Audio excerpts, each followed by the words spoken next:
Hey everybody! We're back. It's been a while.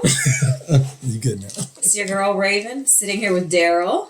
Yes, sir. Yes, sir. Yes, sir. And Paul. Howdy. He's been on before talking about horror movies, and we have him back today to talk about his short that we filmed last March of 2021 during the pandemic, called Some Visitors.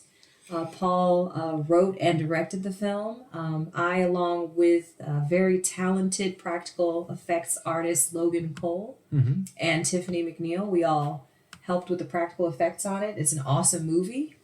It's going to be featured at a film festival coming up called Panic Fest. So we're going to talk to Paul a little bit about it, but no spoilers. But when it comes out, you got to watch.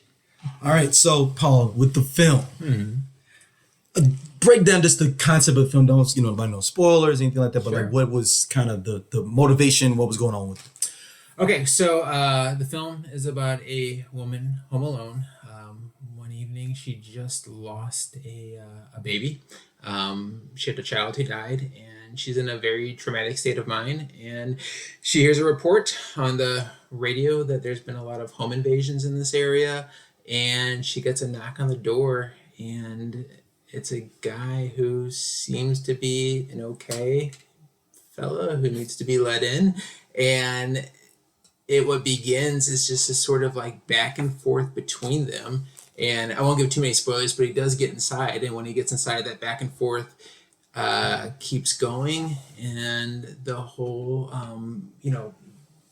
idea behind it is I wanted a film that had a build-up that was tense and that had an explosive ending.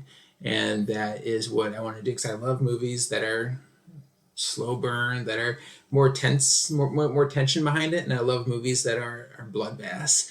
And I wanted to do a movie that had a little bit of both of those in it. So just this lead up and this explosion.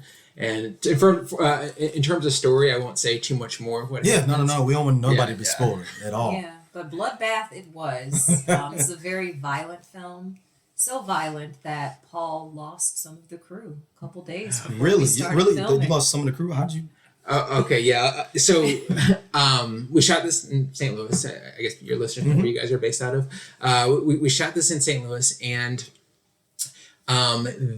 we had a crew on board. They read versions of the script that explains everything that happened, but between working closer with both the practical effects team, Logan, Raven, and Tiffany, but also my digital effects guy in post-production, I was learning more and more about what they could do and what we could show and how far we could go with the violence. And when I was making this, I didn't really think there was a too far with the violence. I wanted to show everything I possibly could. Some Quentin Tarantino stuff. Yeah. And so the more that I was realized that we could do, I was writing it into the script and sending out more drafts. And I guess they didn't really understand what was happening in the movie. I guess they didn't pay enough attention. It wasn't really their department. They were more behind the camera and lighting and stuff like that. But then when they saw the violence spelled out, they did a little boycott 48 hours before we shot. And they were trying to get me to change two things, but there was one thing in specific, which obviously I won't tell. Yeah. But they wanted me to change this, and I refused to. So I let them think that I was thinking about it, but what I was really doing was just scrambling to find backups, and I was hitting everyone in the film scene. Who do you got? And luckily, the lead actress of the movie, her boyfriend is a filmmaker, so he gave us one of the crew position people to replace him. I was able to replace the other one with a connection, and we kept the film going. Yes, that's all it's all about, right? We kept it uncompromised and exactly what we wanted, but it was making a movie in the first place is so hard, but to do it with a revolt that's happening because of how violent it is. But in my mind, I was like, we're going to save this. But if we get this done and it's good, I'm using this as a marketing tool for everybody. So that was how that happened. So when you looked at this film, what were the inspirations for it? Like, what are you like, man, these are the things that I'm looking at. Sure, yeah. So when I was when I was in my late 20s, mid 20s, late 20s, there were these movies that were coming out of Europe at the time that were blowing my mind, and they were incredible, and they pushed these limits that were beyond what we were doing in America. And at the time, it was like the mid 2000s, like the mid aughts, around 2005. And American horror was pretty bad then, because it was a lot of like remakes, and it was a lot of like, it was kind of the torture porn stuff was happening, which the Hostels. Yeah, which I kind of like the hostile movies, but like the Saw, I'm not a big fan of. And the whole torture porn thing, my problem with those is they're like, those kind of movies, they're like gross, but they're also safe. Like when I watch the Saw movies, I don't think there's anything really pushing the envelope happening. It's just kind of gross. But then there was these movies out of Europe that were really pushing the envelope. And I watch these movies and I love these movies, but I didn't know if anybody really knew about these movies, at least not enough that I could use it for inspirations for other stuff.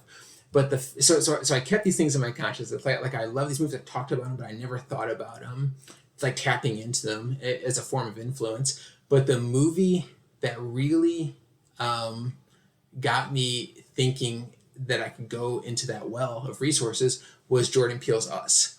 So okay. I watch Us and I love Us. Well, you review Us with us. Yeah, we talked about it. Yeah. Us is my favorite horror movie of that decade.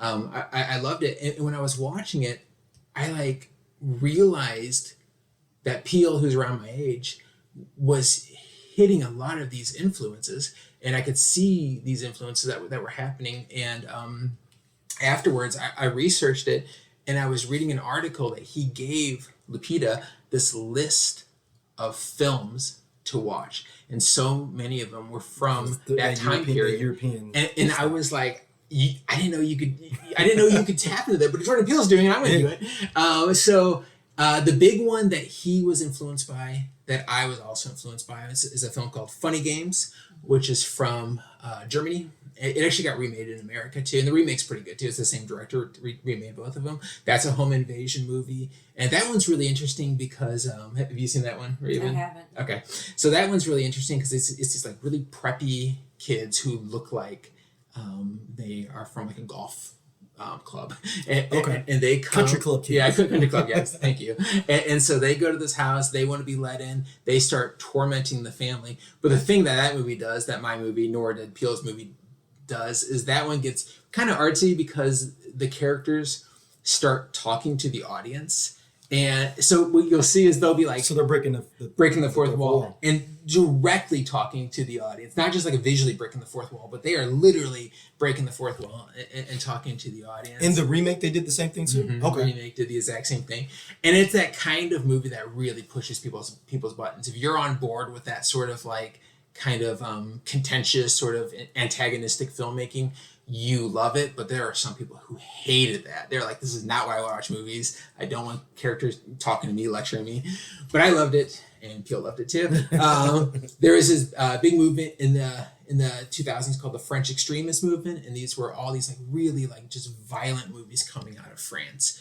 One of them was this movie called Inside, which was a big influence of mine, and that was about a woman who breaks into a home and where another woman is staying and the other woman's pregnant, and her motivation is to cut a baby out of the pregnant woman. And it goes in, I won't tell you what happens in it, but it goes in that direction, and it's pretty intense, and that was a big influence on me. There's another part of the extremist movie called Martyrs. That one wasn't, I love it, that one wasn't such a big influence on me, but that was a big influence on Peele. Peele, if you get him talking about Martyrs in an interview, he will go on about it.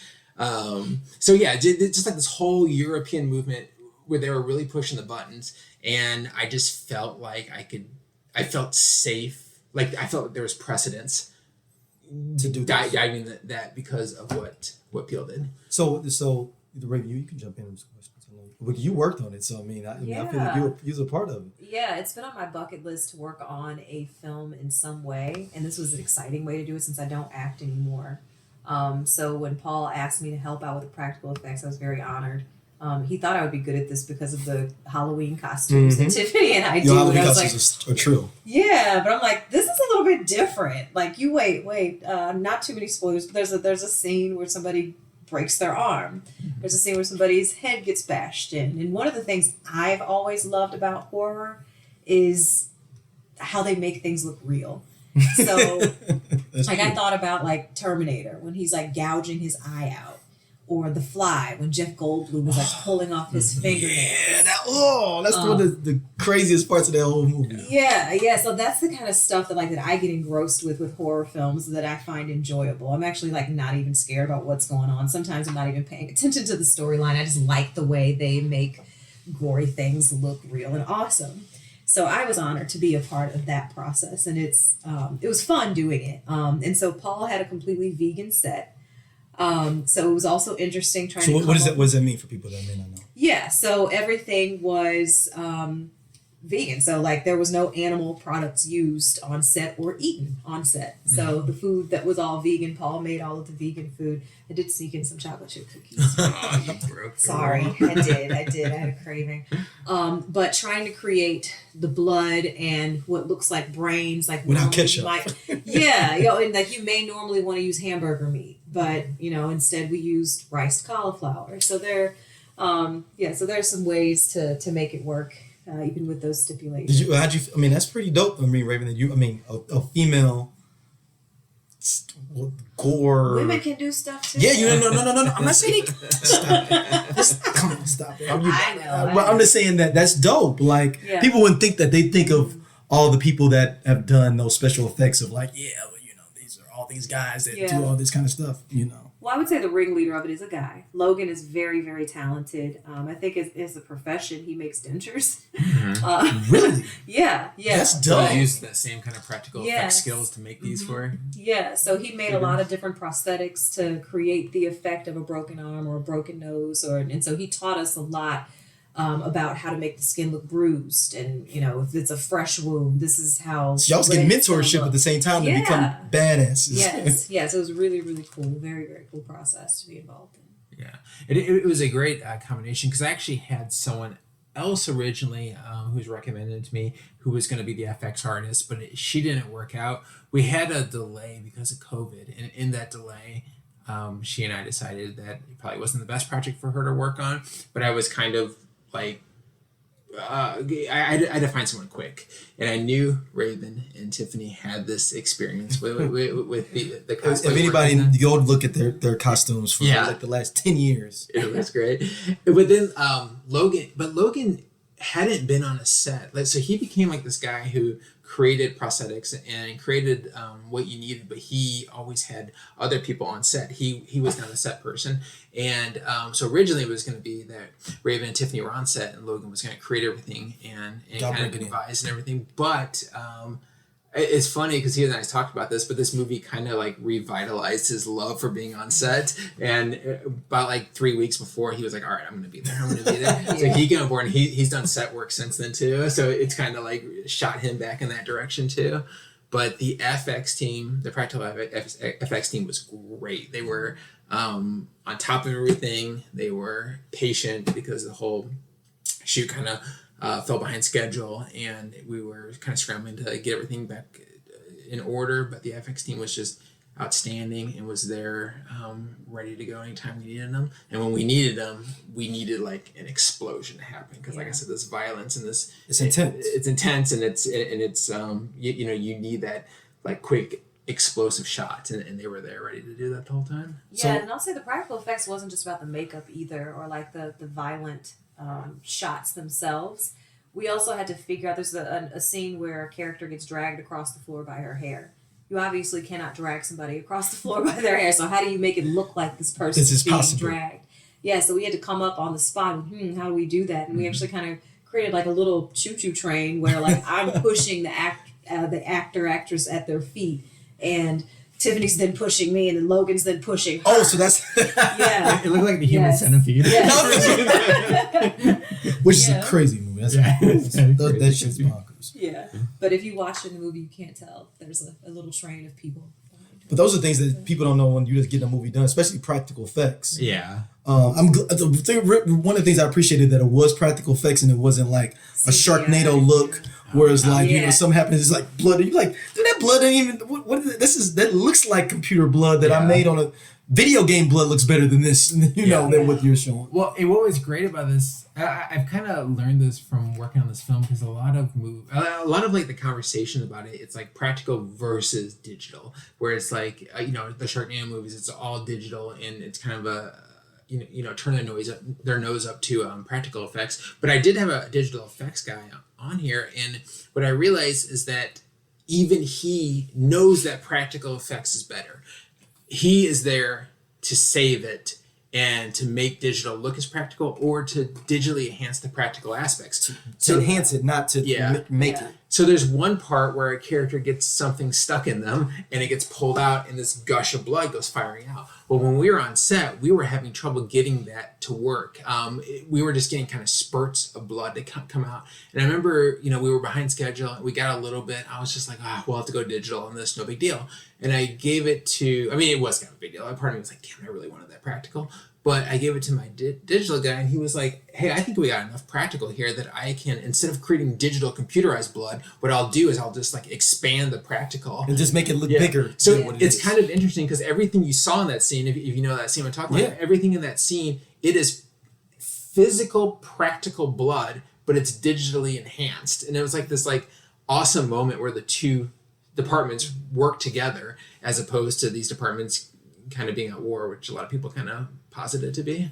Yeah, my only beef with it that it wasn't a crooked cop doing cocaine. I don't know what I just wanted him to show up and like be like hi, coming there like, oh, everything's all good, and he just leaves. Like, and then you see. And then I don't know. It was just something in my mind I envisioned, and he just sit in the car and he does coke and then he drives off. Like it's like this. It's just like he just randomly drives off. I'm expanding this. Yeah, that's what I'm saying. But I'm saying that'd be this, and he used to be like, oh wow, this is bonkers. This dude just left there was like, oh, everything's fine. Just goes to this coke and then just drives off. Like he just. I'm expanding this into a feature, so I will possibly add that. I want to be the guy doing coke. There you go. Just the random cop showing up out there. Everything's all good. All right, I'm gonna holler at y'all later. And he's got to be a crooked cop too. That's a whole nother thing. I think it's just this whole Bad Lieutenant. I just thinking like Bad Lieutenant. It is a great movie. I was just thinking Bad Lieutenant. I just want Harvey got told this to be dumped in the middle of that film just randomly.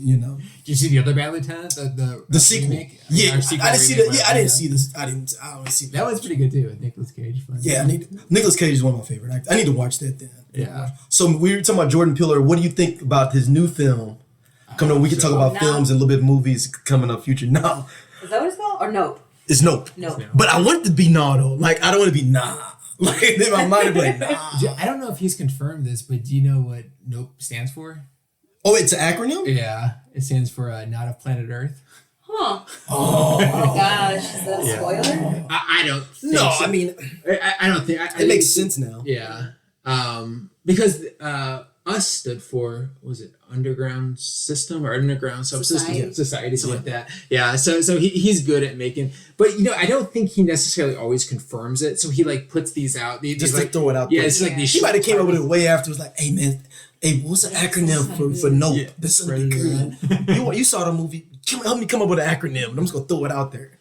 I am really excited about this movie. The trailer for it looks incredible, and I don't know. Peele Peele reminds me of what Tarantino was in the 90s, where he created this film that set off a movement of people who can't do it like him. So in the 90s, we had so many Pulp Fiction knockoffs. Yep. And they were all just so there's tons of them. Yeah, so substandard. And then but you've had it like this sort of like politically conscious horror movies that have been happening since Get Out, and none of them can even come close. And I feel like even Peele has like moved on from that, and he's like exploring other ideas now. And like the one I know I texted you about it recently, but it's a movie on Prime called Master. Have you seen this? No. It got 4 stars. I saw that. I was like, I don't know if I can watch this. 4 out of 4? 10. Oh, okay. I think it's 4 out of 5. I was like, No, this was IMDb's rating. Yeah, it's about a college and a student who has to try to get acclimated, and there is like a Is it lot. Octavia Spencer? No. Wait, am I thinking about the wrong movie then? Sorry. You're thinking about the one where she's the friend. What was the one where it was like all the high school kids? Ma. Mom. Yeah, Ma, which is fun. It's Regina Hall. Sorry. Regina Hall. That's right. And like I just was watching this movie. Oh, I've heard about that one. Yeah. Okay. Yeah. I mean, some people like it. I was watching it, and I, could see where the Get Out and the Peele influence was. Oh, really? Even in that film? Yeah, and I'm just like, I'm like, even movies that have the best intention, they can't do it because he just has like this mixture between the political consciousness, but also the amount of horror, but also like the comedy that he puts into his movies. It's such like it's just like a mix that no one can recreate. It's only in his mind, and I feel like everything he gives is going to be gold. I don't know, because I just feel like he like knows the beats of how a movie works. Yeah, no, he does. I mean, what he wrote Get Out for 10 years or something? Yeah, he wrote it for a long time. Yeah, I mean, yeah. Well, the premise of Master sounds interesting. I may still give it a try despite its rating. 3 women strive to find their place at an elite Northeastern University when anonymous racist attacks target a black freshman who insists she is being haunted by ghosts. Each woman must determine where the real menace lies. Okay. I can see how that could be Get Out at a college. Like I could see that Get Out at a college. Yeah, I mean, it definitely wants to be out of the college. But my biggest problem with it is I won't say who, obviously, or spoiling anything, but there's a death in the movie that's so like horrendous and so like almost like it's imagery that's very like associated with a movement in the past, and I don't feel like the movie gave that death enough credence or respect within the character. So it was like this movie that I felt like had these big ideas, these big political ideas, but they were so stuck in these ideas that they kind of forgot about the individual characters, that a part like this happened and they kind of moved forward continuing with the political idea. But I was just like, is any character going to acknowledge that there's no transition? Yeah, like no one's going to even acknowledge this horrendous death just happened. And I remember thinking it was a film that sometimes if you're too stuck in the politics, you'll lose track of the people or the characters in it. You don't know what the point of it is. Like you just want to throw that out there, but like not wrap it up. Yeah. Have you guys been watching Atlanta? Not yet. Mm-hmm. Waiting to binge watch it at the end of the season. Man, just watch it now, because it's basically it's individual episodes that have nothing to do with each other almost. Huh. Okay. So like the first episode is not Atlanta at all, and the fourth episode is not Atlanta at all. Okay. Fourth like Teddy Perkins episode. No, it's no Atlanta people in either of those episodes. Like they're literally like almost like a Twilight Zone, like just thrown in. Like you just, it's just directed by them. Like the first one is based off a kid that gets adopted. Okay. That's it. Okay. That's it. And the fourth one is if reparations was really instituted, but on a personalized level. Huh. Okay. Interesting. So it flips it of like, hey, and it's not even spoiling. This is literally in the like, so you can literally, if Raven, your family owned slaves, somebody could get the printout, come up to you and be like, your family owes me $150,000. Huh. We're going to garnish your checks for 15-20% for X amount of time to pay it back. I think that's fair. There's a classic scene on there where the main characters there pulls up and all the black people are sitting in front of his crib playing Make It Last Forever by Keith Sweat, barbecuing in front of his crib. And he hears it and he's like, what song? Who's playing that? And they like, oh, they barbecue. They kicking it. And they're like, that's him. He's like, get out of here. Okay. And it flips it. But it's very, like, watch it very, very intently, especially the beginning, because, and then actually, you know what? Episode 1 connects episode 4. So the two random episodes connect to each other. Okay. But then the middle parts that are them as they're going through their regular journey are connected. But those two, and it's totally, like, you can watch them on their own. Okay. And they have nothing to do with Atlanta. Okay. And you can just watch 1 and 4 and you'd be like, he's doing some, I feel Donald Glover is having issues with him being mainstream. Okay. At least that's what I took from those 2 episodes. That he's like, fuck y'all. Like, I'm tired of y'all thinking I'm the safe Negro. Yeah.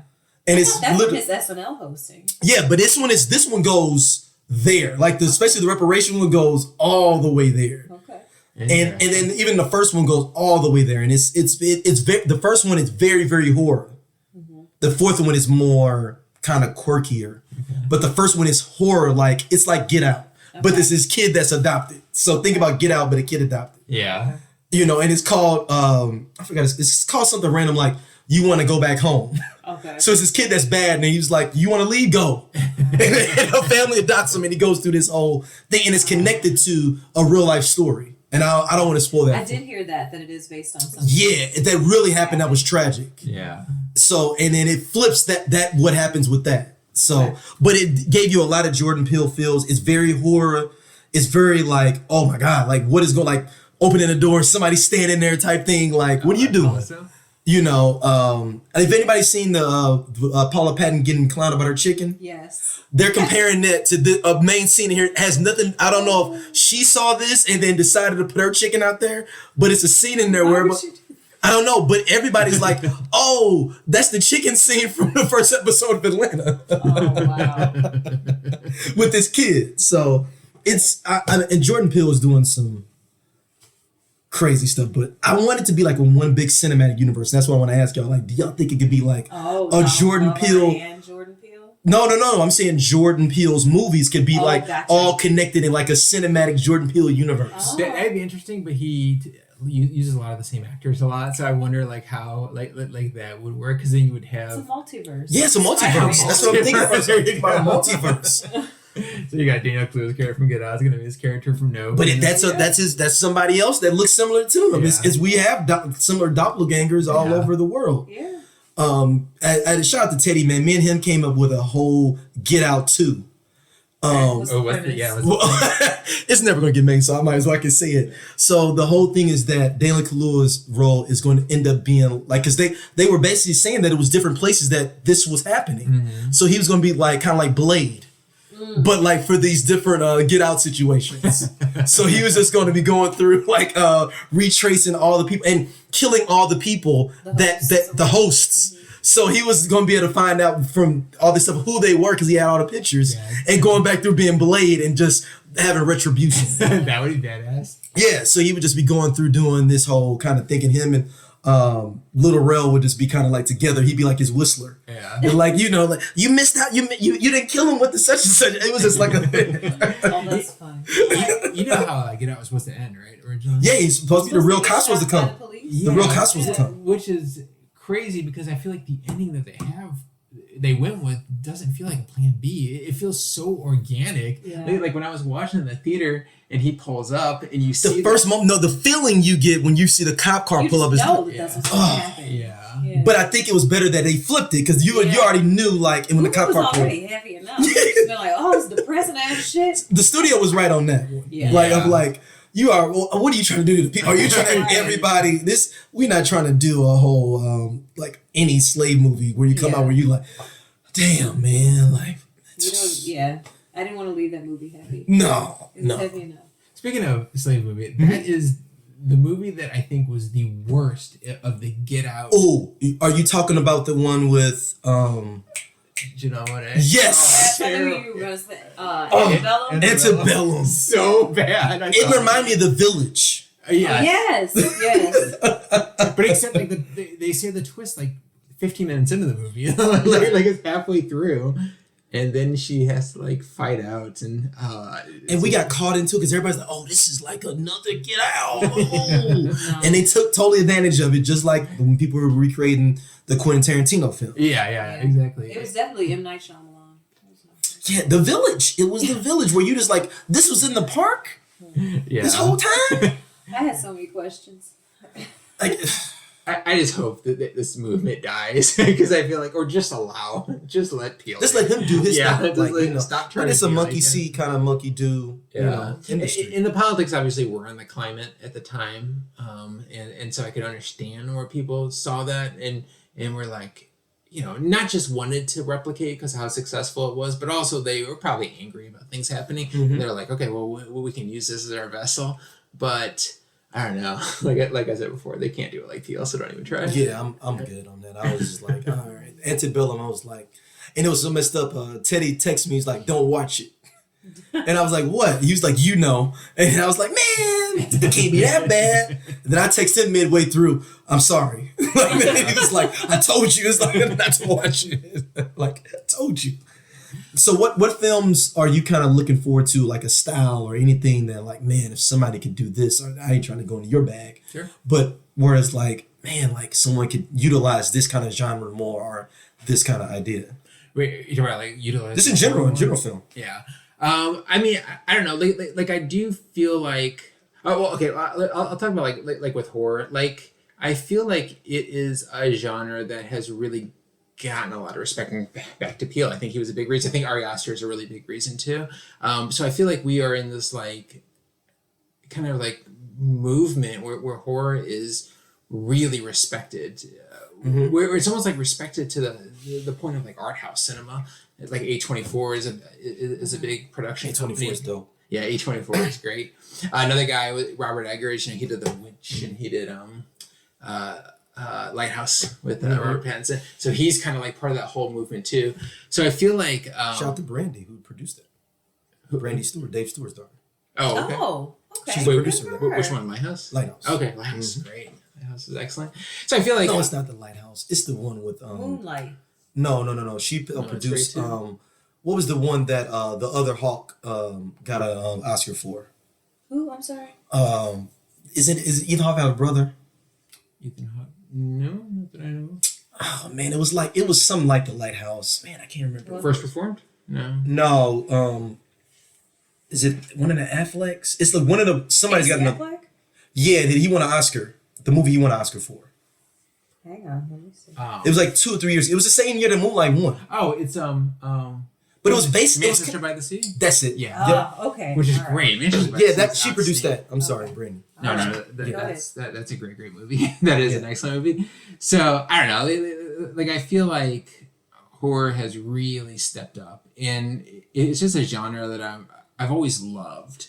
But I feel like there's like a path now that you can be a respectable filmmaker with it, and ideally, you know what? I mean, I'm sure this is a dream that everybody wants, but like what would be incredible is right now my short it's in Panic Fest, which is a really big horror festival. It's one of the biggest horror festivals in America.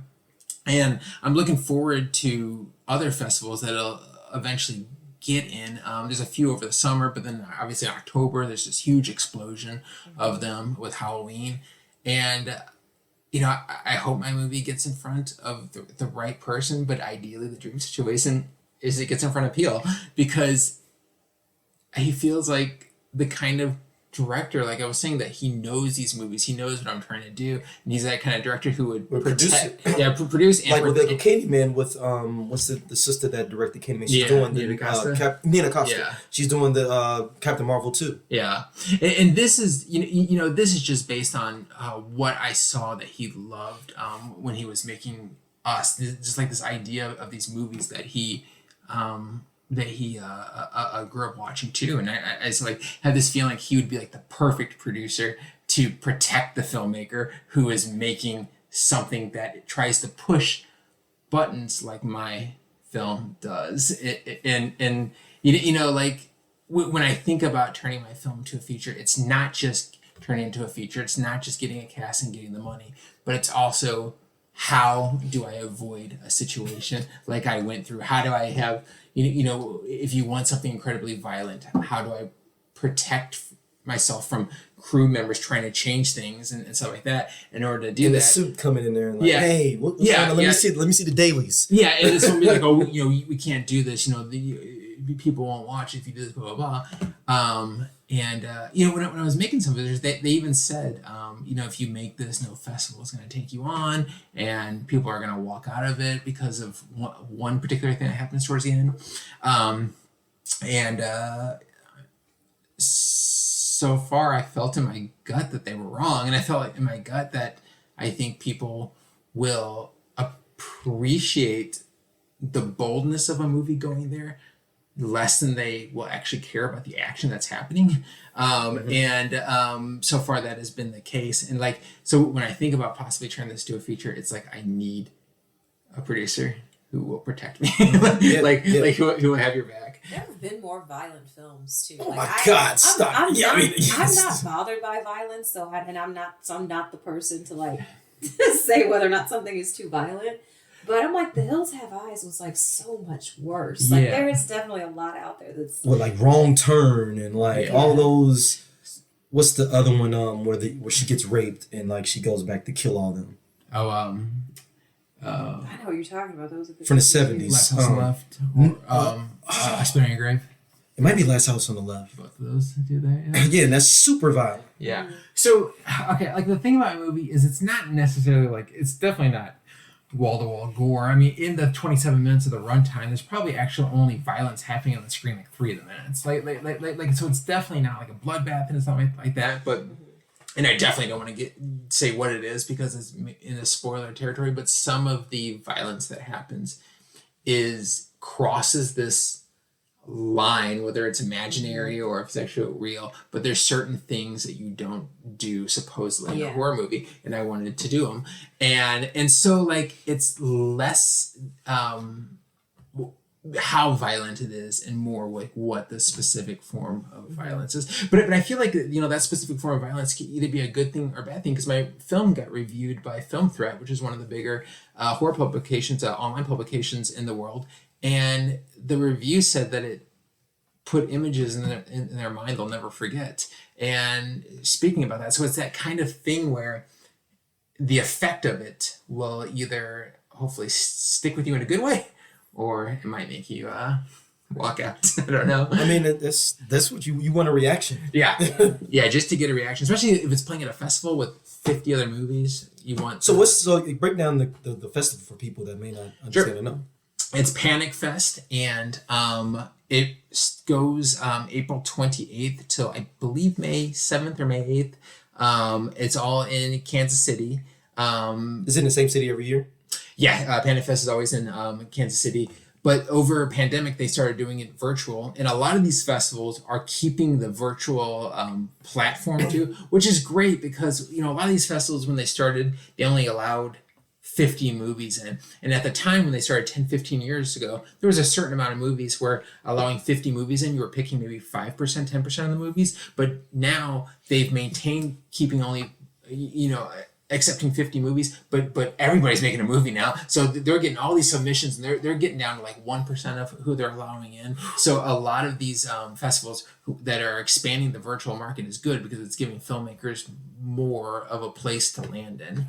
And a producer can go and jump online and watch. They can Yes. jump online and like, okay, I can't make it to Kansas City, but I want to jump on here and check out some of these films. And that's great. So some of the movies are virtual only, and they only play virtual. They don't play live. And then some of the films are live and virtual, and that's what mine is, which is awesome. So I get to actually go to Kansas City and watch the movie play, but then it'll also be virtual. So it'll be virtual 28th through May 8th, and you can check it out. There's a bunch of like great movies coming to this festival too. If you go to the Panic Fest website, there is a whole list of just great horror movies coming out. And the virtual platform's awesome. You can like almost like walk around digitally through like a theater lobby into different screens and stuff like that. Okay. So they're showing it at a certain time, or you can stream it at any time. Like you can stream it at any time, I believe. I'm 99% sure that you can stream it at any time. Yeah, there's a whole bunch of other movies there that you can screen also. Are they all shorts? No, it is about, I think, 40 features and about 40 shorts. Okay. So Very cool. yeah. wow, 40 features, man. Yeah, they're showing like a lot of those are virtual. Yeah, but still, it's Yeah, like, but man, that's a feature, like 40 feature films. So that many people are making films. Yeah, there are a lot, and you know that there are a lot who got rejected from that in all festivals too. I mean, getting the whole film festival circuit is so crushing to any filmmaker because you're going to get rejected from something. You just are, and even the best of films have acceptance rates 30-40%. Wow. Just because it's just so hard to get into these festivals. And What a fun job, though. I would To do love that. to. Oh yeah, review to be able to those be selected. movies. Yeah. I really want to. Maybe someone says the podcast, but I really want to start a horror festival in St. Louis. All right. So, but I need to do it at a time when I'm not busy making or promoting my own movies. But I think the city needs a horror festival. Yeah. So, what your dream scenario, casting wise, what would this? Oh, I casting know the be? answer to this question. Do you? Your main character. Have I said this to you? Yeah, you tell me.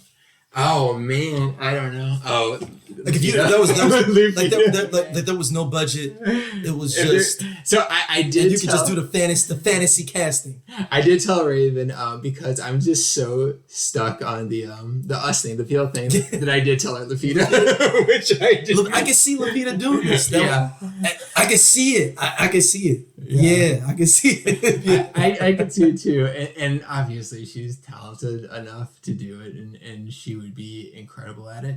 But I also feel like that could possibly get a little close to what she was doing in Us. Like it could be too typecast a little bit. Yeah, so I don't know if she would necessarily want to do that.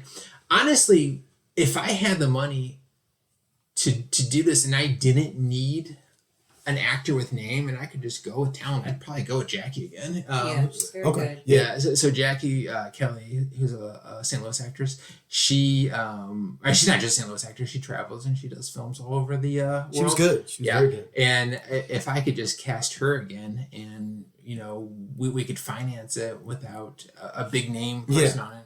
And just get some ensemble people randomly around her. I'd use her again. She was outstanding in it. The cast in this was just the best in St. Louis. I mean these like in a way, like I kind of feel like I pulled a coup in a way, because a lot of times in St. Louis, movies that are made with the budget usually have to be about something inspiring, or they usually have to be about I don't know. Something with a message. Yeah, something with a message. Usually a movie that's as dark and nasty and cynical as this movie does not have what everybody brought to this movie, but we were able to get some of the best camera work going on this. We got A+ sound work. We got some of the best actors in the city, some of the best editing. Like everybody just came together and made this really darkly nasty, cynical movie. And when I was sending it, because during post-production we had people in Los Angeles who were helping out, who didn't know anything about it. When they watched it, they were like, "Ooh, what is going on in St. Louis? It's hopping over there." And I was just like, it's really not. We really got the cream of the crop on this one. I'm just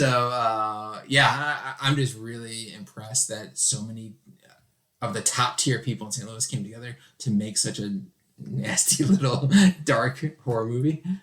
Yeah, I was thinking Joseph Gordon-Levitt to be the Jeff. Oh, huh. Then Clifton Powell to be the cop. That is The cop that you made. The cop I made up. Clifton Powell. I really thought this through. Paul. No, Clifton Powell. That'd be hilarious. Do you know how many random people you will get at your film of Clifton Powell? It's on that poster. I don't know who Clifton Powell is, and I also don't know. Oh, yes, you have Clifton Powell. I'm trying to think. I'm trying to think who Clifton. What did Clifton Powell been in the mainstream? Hang on, let me think. Yeah, I'm trying to think some mainstream he's been in. Or Bokeem Woodbine or something. Okay. To be that the cop. What was he in? He was in Ghostbusters. He was in the Ghostbusters. Bokeem Woodbine? Yeah. No, what's his Fargo. Fargo. Yeah. Okay. Who was in the Ghostbusters? Maybe I don't know what he. No, I don't think he's in Ghostbusters. Okay. You talking about the old one or the new one? Brand new one. Oh, I didn't even see the new one. Yeah. He may have been in there then. I haven't seen the new one. But yeah, Clifton Powell would be hilarious. I could see him totally doing that. So in order to play Jeff, I just need someone. I need someone. I mean, Clayton would be great. But because the reason I said Joseph Gordon-Levitt is someone like that, where they look very nice, of like, oh yeah, you would let him in. Yeah. That's what I'm thinking of. Like, I wouldn't want it to be like a creepy person. Like, I'm just thinking somebody that automatically like he's up to something. Yeah. Like Joseph Gordon-Levitt would be a character person to be like, oh man, he's good. Yeah. Yeah, I'll let him in easy. I would need someone who can play very. Clayton, who plays Jeff, he's outstanding in it. And when Clayton and I were talking about it, and again, if I had all the money in the world, I didn't know. I would use him again. But he and I were talking about it, and I was like, when you're outside and you need to be let in, I need you to be at first we were thinking about having him just be super nice, but I was like, we need you to be more like pathetic. So when he's like talking, like he was actually using Norman Bates when Norman Bates was being like sad. Yes. Yep. And so I had him kind of just being like droopy, like sad. And I was like, but when you come in, I need you to turn up the sleaze and turn up. It's little by little because the dial of the volume goes up little by little. Yeah, and so that's the kind of like character, to expand this into a feature where they can hit both of those, like both Jennifer's character and Jeff's character kind of go through like personal arcs on their own, where they start one place and they go to another place, and I like actors who can play that full spectrum, which I luckily got with those two. But for an actor to play that role, like, I feel like that would be a really fun role to play, because once they're inside, they can be sleazy and they can have all kinds of fun with it. I was talking to my friend the other day, and we were like, do you know who is an actor that everybody knows but nobody thinks of anymore? He's in no movies, and I feel like he'd be good at that. And it is Hayden Christensen. Yeah. The thing about Hayden Christensen is, yes, he played Anakin. He played Darth Vader, and he was a villain, but he was like a villain who was like reluctant villain, and he was like full of like conviction gone wrong and stuff like that. And I don't think he's bad in those movies, but I don't know if it's like the best match for his personality. And I was like, I could see him being more sleazy, more just like he just lets go and is Who do you have, Reagan? Who do you think kind of some of these? Man. I mean, I really like Jackie, so I would keep her. Yeah. In that role. I got distracted. I was looking up what happened to Hayden Christensen. What happened? He moved to a farm in Canada to clear his head. Did he really? He's in the new Obi-Wan. Oh, is he? Mm-hmm. Oh, well, he's playing Darth Vader in the new Obi-Wan. Never mind. He's out of my reach now. Because he was in Jumper too, right? Yes, that was years and years ago. I'm thinking Clifton Powell is the... That's the cop you made up? Yeah, Clifton Powell. I'm telling you, when you look up some of his stuff, you'll be like, yo, he is sleazy. He's the best villain. He may be the best black villain we've ever had in acting history. Yeah. Really? Yes! Who's more of a better villain than Clifton Powell? Yeah, so you're talking about just black villain? Yeah. Oh, I don't know why I can't think of this man's name, but the one from Tales from the Hood. Oh, you're thinking about, but he's dead, Clarence Williams III. Yeah, I was just commenting on the greatest. Yeah, he doesn't. He's not as creepy as. I got it. He's creepy. Go ahead. I just watched it again recently, and it's in my head. Greatest black villain ever in a movie is Mr. Glass. Oh. I didn't like that. The Glass one. Yeah, I didn't love that, but man, I rewatched. Yeah, when he was in the original. Yeah, I rewatched Unbreakable recently. That movie is perfect. Yeah, like it is so perfect, and it's that kind of movie that you watch and you watch it once and you're fooled by it, and then when you watch the second time, you're like, "How did I miss this?" It's so obvious. Yeah. If you can do that, it's one of the ones awesome. M. Night got right. Yeah, that's before he fell off. Yeah. But man, where can everybody check out everything? Look at anything, check out the con, or support you as well. Sure, yeah. The social media site that I'm most active on is Instagram. So just find me, Paul Hibbard, on Instagram. Anything with the film, I throw on there. So, as we go through these festivals and everything, I will keep just updating that. And a lot of these festivals are virtual. So if you can't make Panic Fest, hopefully the next one I get into has a virtual component. You can do that one. Where can I hit you up, Ravioli? I am on Instagram as _the_Ray-Bay. And you got the line you're modeling now too. Oh yeah. You can go there and do it on Instagram and check it out. No, Norfit. It's my girls' company. Very fashionable workout attire. Well, thank y'all for listening, Paul. Man, it was a dope film, man, and I'm looking forward to Clifton Powell being in the feature. That would be awesome. And thank you very much for that. And if you could slide me in as his partner, then at the station, like, you gonna go out high? Then, like just a little quick cameo. That is awesome. No, I really appreciate you guys letting me on here. No problem. Movie. All right. Peace.